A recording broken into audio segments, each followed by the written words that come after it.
Well, welcome you all to the last stop in the weed ID portion of the tour. And what we're going to try to do today is give you a few techniques with regard to IDing weeds, talk to you a little bit about some of the differences between weeds and how that can influence managing these. And I realize that folks, you're from different backgrounds and this and that, so what we're going to try to do is make this more interactive if possible.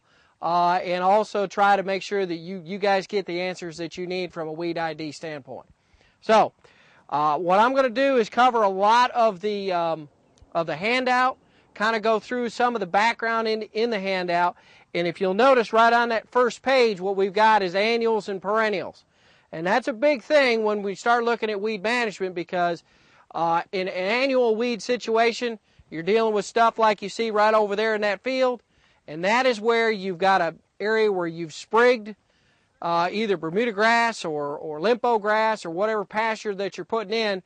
And what happens just as soon as you put things in, you end up with a lot of annual species.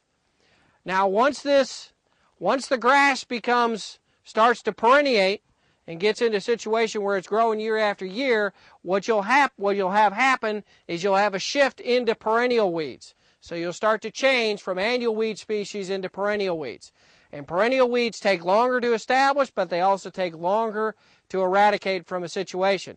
So what you're going to want to do, whenever you're managing for the forage, you want to make sure that that forage is growing as fast and as good as it possibly can, because that's going to exclude the weeds from coming in there and getting a foothold. Because perennial weeds take a little bit longer to gain that foothold, but once they're in there, they're going to take longer to take out of the situation.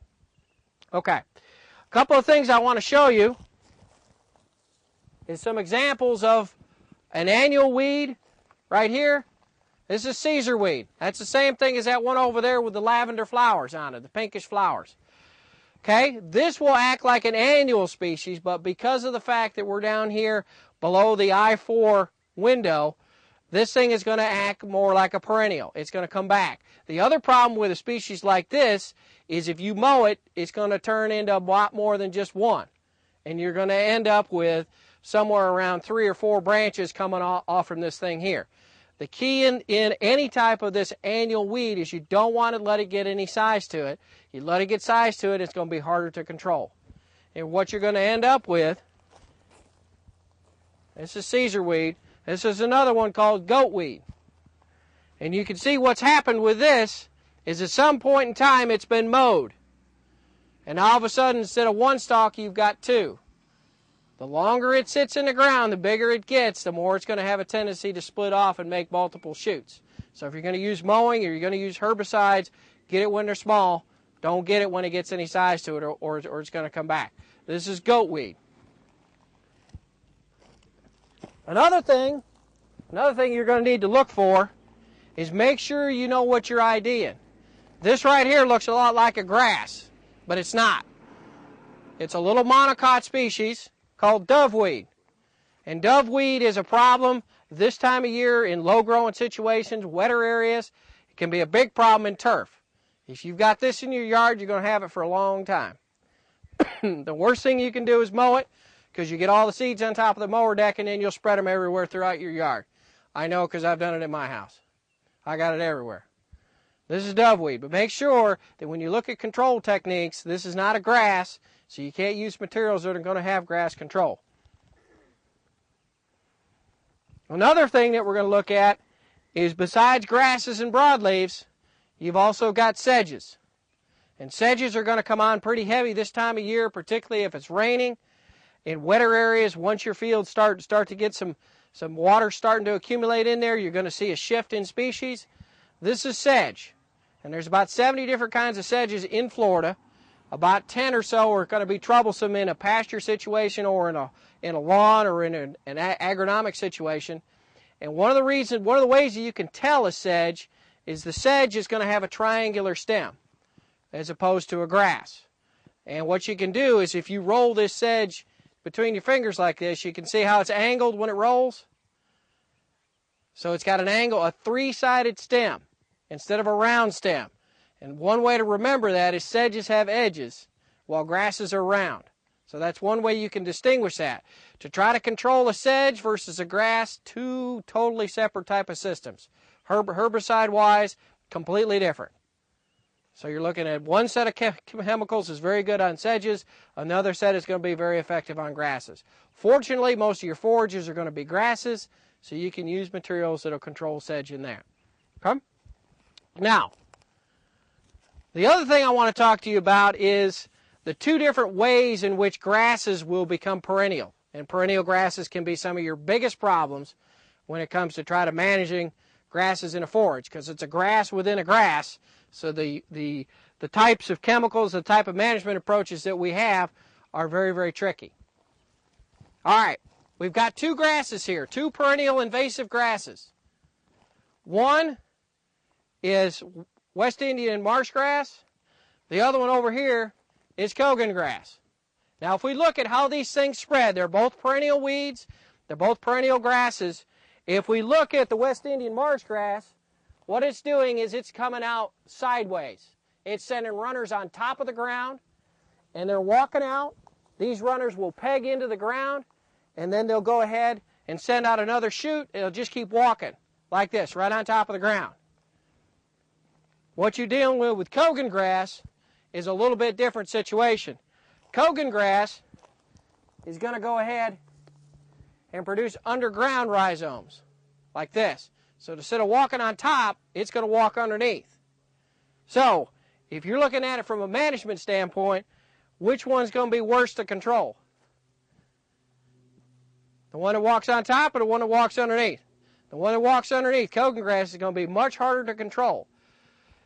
The other problem with Cogan grass, and this is one of my personal favorites, is Cogan grass produces about 60% of its total biomass is underground. So when you start dealing with Cogan grass, it's one of those situations where you got to keep hammering it over and over again to deplete that rhizome system down.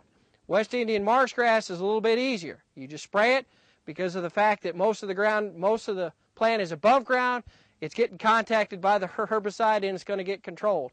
Here, you don't have enough leaf area to be able to move herbicide down in there to completely kill the entire underground system. You got to wait for it to reflush and then hit it again. So that's the problem with Cogan grass, and why it's such a difficult weed to try to control. This one right here, it's going to be Caesar weed. Biggest problem, we're going to see it in a lot of pasture situations. This is Caesar weed right here. It's in the mallow family, produces a lot of seeds. These seeds are probably going to last anywhere from 10 to 15 years in the soil. So once this thing goes to seed, you're going to have problems with it. So if you start seeing this thing show up, you got to go ahead and get it out mow it before it starts setting up a whole bunch of seeds. And try to keep it contained in one area. Now, one thing that I always try to talk about when I talk about weed control in my classes from a pasture standpoint, from a prevention and from a weed seed standpoint, is whenever you go in there and you mow a pasture, how many folks, when they mow the pasture, the first thing they do is they get in the gate and they go around all the way around the edge, cut your ends off, and then start mowing the centers? Is that what most everybody does? Yes? No? Right? You go around the edge, you go ahead and cut the whole edge around. Okay, well, where's all your Caesar weed? On the edge of the fence row, right? Where's all your dog fennels on the fence row? So what are you doing?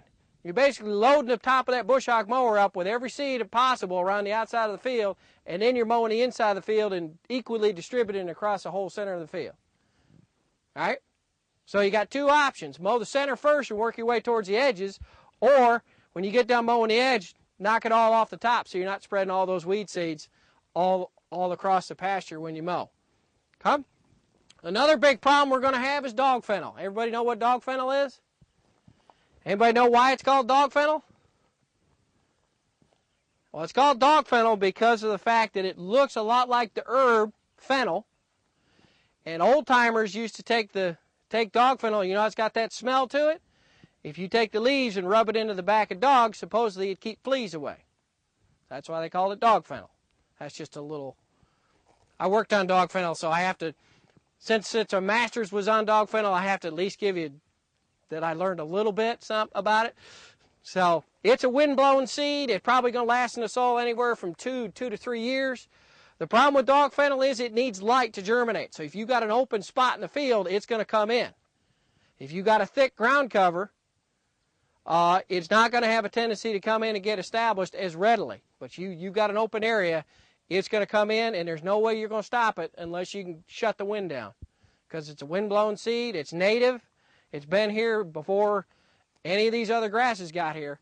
It's been here. It kind of grew up here, so to speak. Another one you're going to have is this mint. That's going to be a problem, particularly if it's going to get any size to it, because if you mow it, it's going to make more than one. And it's going to sprout out and have multiple shoots come up from one spot.